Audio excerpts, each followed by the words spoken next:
জানিস দোস্ত, আমার একটা গার্লফ্রেন্ড পাইছি, আল্লাহ নিজ হাতে আমার মিলিয়ে দিয়েছে। এরকম গার্লফ্রেন্ড পাওয়া যায় না।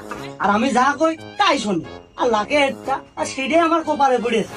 দেখ দোস্ত সুজন, গার্লফ্রেন্ড নিয়ে কোনো কথা কবি না। গার্লফ্রেন্ড যদি হয় তা আমার এক কান, লাকে না কোটিটি এক কান, যা কই তাই শুনি। তোরা গার্লফ্রেন্ড নিয়ে তো অহংকার করিস না আমার সাথে দোস্ত। গার্লফ্রেন্ডের প্রশংসা যদি করতে হয় তাহলে আমার দ্বারই করা যায়, কারণ আমার গার্লফ্রেন্ডের প্রশংসা যদি শুরু করি, সকালটা শুরু করব, রাত পরে যাবে, তা শেষ হবে না। ওরে আল্লাহ, মরিছি।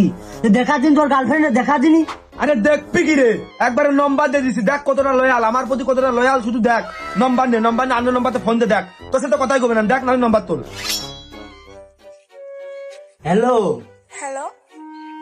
কেমন আছেন? জি আলহামদুলিল্লাহ ভালো আছি। কতটা ধার্মিক, কতটা ধার্মিক।